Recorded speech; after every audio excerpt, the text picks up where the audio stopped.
pure waters of the Yamuna River in the form of the Nehru Mahesh or the stream of paradise. For 200 years, the Red Fort stood strong at the heart of the Mughal capital of Shah Jahanabad and in turn Hindustan. In 1857, the British stormed the fort in response to the First War of Independence and destroyed most of the local structures in our place to build barracks and factories.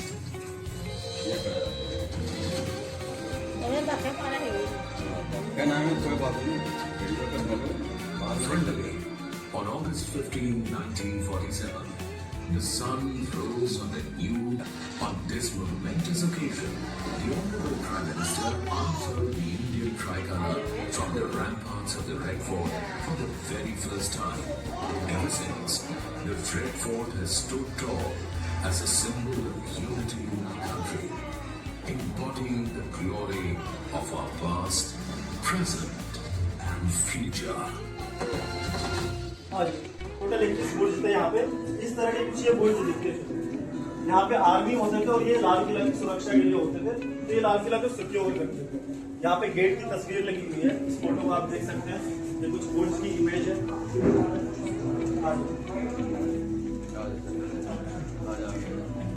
ये जो लाल किला पीछे आप देख रहे हो, इसके ऊपर पीछे देखो लाल किला, ये रेड फोर्ट की जो दीवार है, इसके ऊपर का जो वो हिस्सा बना हुआ है, ये है मेहराब। इसकी तकरीबन हाइट थी 8 फीट।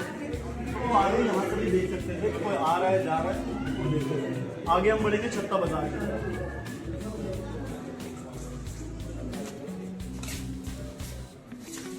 बैठे रहो। ये है छत्ता बाजार। तो जैसे ही आप लाल किला में एंट्री करते हो, प्रवेश करते हो, सबसे पहले आपको दिखता है छत्ता बाजार। ये भारत की पहली ऐसी रूफटेड मार्केट थी। इस वजह से इसको मैं प्यार से कहता हूँ इंडिया का फर्स्ट मॉल। कुछ इस तरह की चीजें होती थी जो छत्ता बाजार में बिकती थी, जैसे तलवारें बिकती थी, इस तरह के गिलास बिकते थे, ये स्क्रबर है, ये स्क्रबर बिकता था। महेश भाई ये दोगे? महेश भाई भी उसी जमाने के हैं। महेश भाई तब भी थे और अब भी हैं। क्या बात। तो ये स्क्रबर है, इससे रानी नहाती थी। इससे स्क्रब है, इसको कहते हैं हिंदी में मलनी जी। तो इससे ये भी पता चलता था कि अंदर कोई नहा रहा है, इसके साउंड से ये पता चलता था। क्योंकि उस जमाने में दरवाजे और कुंडियों की जगह पर्दे होते थे। आगे नौबत खाना और ड्रम हाउस। तो जब बादशाह आते थे तो उनका जोरों शोर से इस्तकबाल किया जाता था, उनका वेलकम किया जाता था और कहा जाता था कि बादशाहों के बादशाह जिले इलाही शाहजहां आ रहे हैं। तो वो इस तरह से हाथी के ऊपर आते थे। इस तरह की शहनाई थी, ये शहनाई बजती थी, ढोल बजाते थे, गिटार वगैरह ये सारी चीजें। यहाँ पे एक ढोल की रस्सी का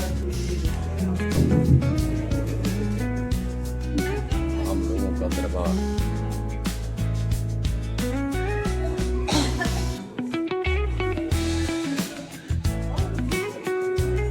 ये जो आप देख रहे हो, ये है दीवाने आम, ऑल ऑफ पब्लिक ऑडियंस। तो जो बादशाह होते थे वो यहाँ पर बैठा करते थे और जो आम लोगों की जो प्रॉब्लम होती थी, जो उनकी समस्याएं होती थी, वो उनको सुना करते थे। लोग उनको प्यार से बुलाते थे पर्शियन में जिले इलाही। जिले इलाही जो एक पर्शियन शब्द है जिसका मतलब होता है शैडो ऑफ गॉड, भगवान की परछाई, तो वो यहाँ पे बैठते थे जिले इलाही। उनके पास कुछ ऑफिशियल लोग होते थे, वो आते थे, कुछ और नोबल लोग होते थे, फिर नीचे में आते थे आम लोग। ये कुछ पेंटिंग्स है जो बादशाह के थ्रोन, जो उनका सिंहासन था, उसके पीछे रहती थी ये सारी पेंटिंग। कहने को तो वो इस्लाम धर्म से थे, मगर अगर आप देखेंगे तो यहाँ पर एक ग्रीक गॉड की उन्होंने फोटो लगा रखी थी, क्योंकि अमीरों के लिए कोई धर्म नहीं होता, तो इनकी छवि जो कृष्ण भगवान से बहुत ज्यादा मिलती है। जब भी अपना वायलिन प्ले करते थे तो अलग अलग तरह के जो जानवर होते थे, जो पक्षी होते थे, वो आ जाते थे। तो ये सारा ये तुर्किश पेंटिंग है, ये ग्रीक से था। और एक चीज और, अगर आप यहाँ से देखेंगे तो जब बादशाह बैठते थे, आओ देखो देखो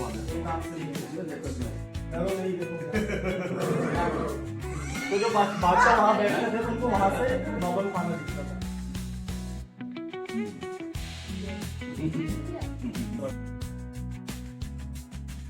और ये उनके बेटे होते थे जो उनको सुना करते थे, तो so respectfully used to listen to the king. फिर यहाँ पर कुछ वजीर लोग होते थे, नॉर्मल लोग होते थे, फिर नीचे है आप लोग। इस तरह से कुछ दरबार ये सारा का सारा लाल किला का ये पूरा स्केच बनाया था, पूरा मैप बनाया था।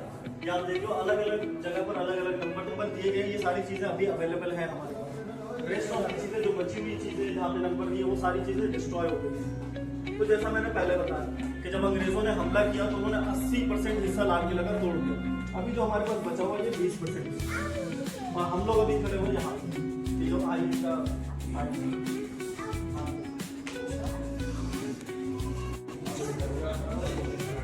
घुमा तो नहीं गया ये नहीं गई। अच्छा वहाँ पर भी एक रेड फोर्ट है, हाँ, वो भी है, हाँ, मैं गया। पहले राजधानी वही थी, फिर वहाँ से रेड फोर्ट उन्होंने यहाँ पे शिफ्ट कर दिया। फिर अगेन जो यमुना का जो पानी होता था, यमुना नदी से पानी चांदनी चौक के रास्ते होते हुए वो आता था लाल किला के अंदर और इसी नदी को वो लोहे बहिष्ठ कहते थे। तो यहाँ पर ये पानी आता था। ये जो आप महल देख रहे हो जफर महल, ये मुगल डायनेस्टी के सबसे लास्ट रूलर थे, बहादुर शाह जफर II। और ये कुछ चीजें हैं जो बादशाह के पोमीग्रेनेट है, ऑरेंज है, आलमंड है, गुलाब है, कॉफी, ये अलग अलग चीज है।